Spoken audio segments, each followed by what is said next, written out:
नाज़रीन अस्सलामु अलैकुम रहमतुल्लाहि व बरकातहू। इस वक्त रियासत कर्नाटक की एक मशहूर मारूफ शख्सियत जो कांग्रेस में KPCC माइनॉरिटी डिपार्टमेंट के चेयरमैन हैं वो हैं जनाब वही सईद अहमद।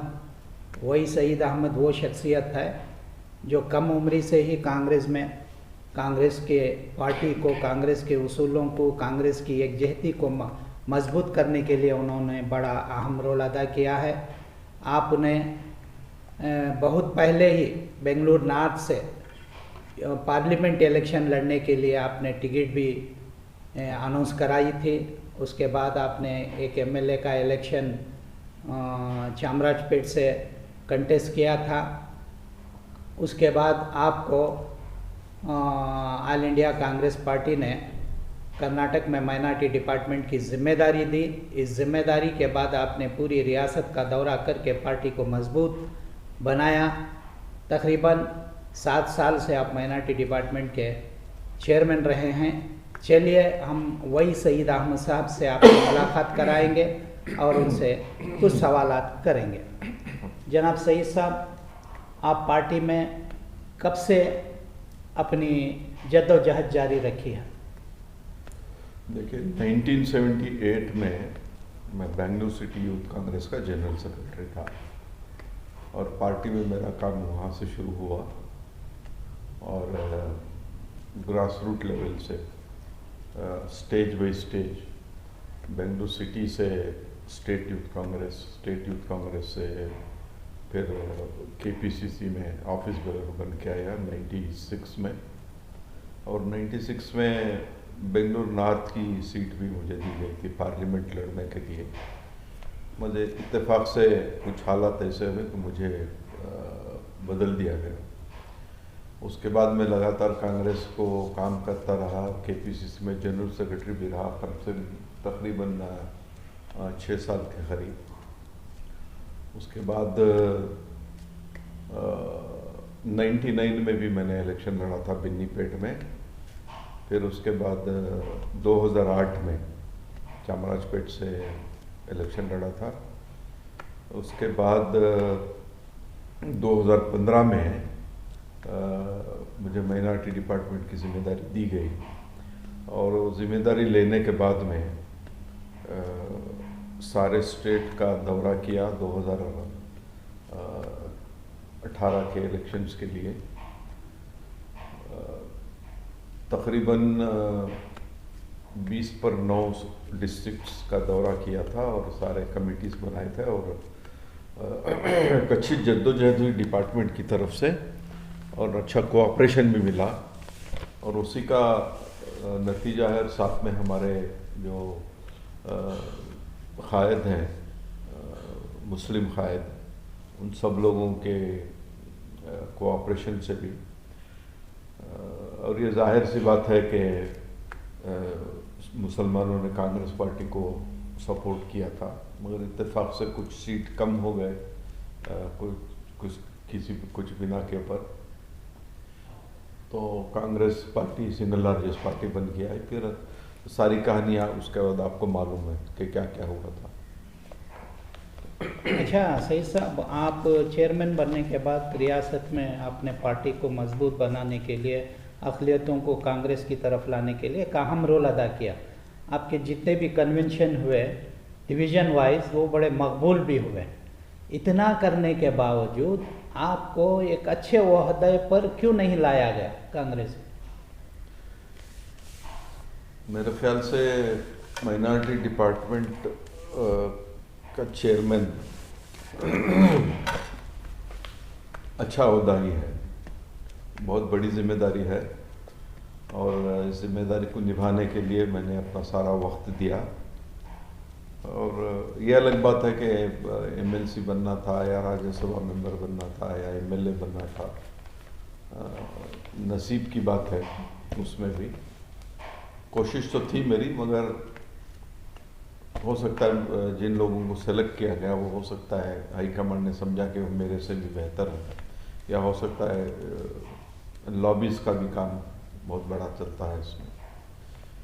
इंशाल्लाह देखेंगे आइंदा आने वाले दिनों में अगर पार्टी जो भी जिम्मेदारी देती है उसके लिए काम करने की कोशिश करें। अच्छा सही साहब, ये बताइए, DK शिव कुमार साहब अब सदर हुए हैं, इनके ताल्लुक से, इनके काम से आप किस हद तक मुतमईन हैं? DK शिव कुमार साहब एक ग्राउंड लेवल के आदमी हैं, वो भी एकदम ऊपर से आके नहीं बैठे।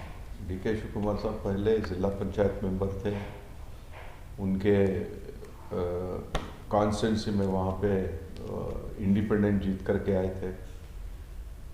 मैं इतना ज़रूर कहूँगा कि एक अच्छा वर्कर अगर काम करता है तो लोग उसको, उसकी जिम्मेदारियों को समझते हैं, अगर वो उसकी लीडरशिप को मानते हैं तो उसे ऊपर लेकर के आते हैं। अच्छा, क्या आगे चलकर ये पावर पर लाएंगे कांग्रेस को? उम्मीद तो यही है, जिस तरह से कांग्रेस पार्टी को सपोर्ट मिल रहा है हर डिस्ट्रिक्ट से, हर एक एंगल से, और जिस तरह से बीजेपी काम कर रही है, मेरे ख्याल से बीजेपी को ना आंख है, ना जुबान है, ना कान है, ना देख सकते, ना सुन सकते और ना बोल सकते। सेंटर से मोदी का भी यही हाल है, और आप ही देख लीजिए फार्मर्स के बारे में रोज़ एक स्टेटमेंट आता है। अगर फार्मर्स जो हम लोगों को, जिनकी वजह से हम लोग आज जिंदा हैं, जो ग़िज़ा खाते हैं, वो अगर खिलाफ हो गए तो कोई भी सरकार टिक नहीं सकती दिल्ली में। अच्छा ये बताइए, मालूम हुआ है लोगों से कि ज़बान से भी बात आ रही है, अखबारों में भी आ रहा है, DK शिव कुमार और सिद्धरामैया में कुछ डिफरेंसेस हैं जिसकी वजह से पार्टी पिकअप होने बहुत लेट ले रही है। ऐसा कुछ भी नहीं है। सिद्धरामैया साहब चीफ मिनिस्टर थे और CLP लीडर हैं, उनका अपना तरीक़ा है काम करने का, DK शिव कुमार साहब का भी अपना तरीक़ा है काम करने का। तो इस वजह से अगर लोग ये कहते हैं कि दोनों में डिफरेंसेस, तो गलत बात है। पार्टी यूनाइटेड है, सब लोग मिलकर के काम कर रहे हैं, इसमें कोई डिवीज़न नहीं। अच्छा सही साहब, अब ये जो सेशन चल रहा है इसमें एक बिल आने वाली है, वो बिल क्या है? गाँव कशी बिल जी। इसमें दो तरफ से नुकसानात नज़र आ रहे हैं। एक तरफ मुसलमान इस इंडस्ट्री से, यानी इस बिज़नेस से जुड़े हुए हैं, ये दूसरी तरफ किसान जो अपनी गाय, अपने बैल या कुछ भी भैंस या कुछ भी बेचना है तो वो बाज़ार को लाना है। अगर ये काटना बंद हो गया, इनको ये दुकान बंद हो जाएंगे, उनके जो गाय हैं वो बिकना बंद हो जाए। ये दोनों तरफ से नुकसान की पॉलिसी में के ताल्लुक से आप क्या कहेंगे? मुझे लगता है कि इसके पीछे भी बहुत बड़ी साजिश है। हो सकता है कि मोदी की सरकार, जो बड़े बड़े बीफ एक्सपोर्टर्स हैं, जो हमारे मुसलमानों के नाम पे धंधा चला रहे हैं, उन लोगों को सपोर्ट करने के लिए, और जहाँ तक के फार्मर का और जो हमारे लोग इस बिज़नेस में हैं, बेशक इनको नुकसान होता है और इस बिल को किसी भी तरह से हराना चाहिए, और इत्तेफाक से कांग्रेस की मेजॉरिटी पार्लियामेंट में या राज्यसभा में, लोकसभा में या राज्यसभा में नहीं है। यहाँ पर भी हम लोग थोड़ा सा कमज़ोर हैं। अगर बिल को रोक दिया जाए तो बड़ा अच्छा होगा। अच्छा ये बताइए, पिछले गवर्नमेंट और ये गवर्नमेंट में माइनॉरिटीज़ के लिए जो बजट दिया गया है, इसके ताल्लुक से आपकी क्या राय है? जब तक कांग्रेस की सरकार थी और सिद्धरामैया साहब चीफ मिनिस्टर थे, 3,200 करोड़ शायद बजट माइनॉरिटीज़ के लिए दिया गया था।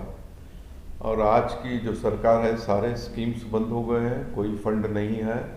यहाँ तक के जो स्कॉलरशिप देते थे स्टूडेंट्स को पढ़ने के लिए, फॉरेन जाने के लिए, वो भी बंद है। मेरे ख्याल से 900 करोड़ का कुछ बजट अभी दिया गया है, मगर वो भी इस्तेमाल में नहीं है। वो भी इस्तेमाल में नहीं है। बहुत बुरी बात है, मगर एक बात का ख्याल सरकार को रखना चाहिए और MLAs को या MP को रखना चाहिए। अगर एक आदमी कहीं जीत करके आता है तो सिर्फ चुन के बीजेपी वालों को सपोर्ट करना या कांग्रेस के MLA सिर्फ कांग्रेस को सपोर्ट करना, ऐसा हरगिज़ नहीं। कॉन्स्टिट्यूंसी में जितने भी लोग होते हैं उनका रिप्रेजेंटेटिव होता है। जो भी ज़रूरतमंद आता है इर्रेस्पेक्टिव ऑफ पार्टी एफिलिएशंस उन लोगों को मदद करना चाहिए और सरकार भी इसी तरह चलना चाहिए। मेरे ख्याल से जब सिद्धरामैया साहब की सरकार थी, सिद्धरामैया साहब इस किस्म का कोई रवैया नहीं था हमारी कांग्रेस पार्टी में। ओके, शुक्रिया सही साहब।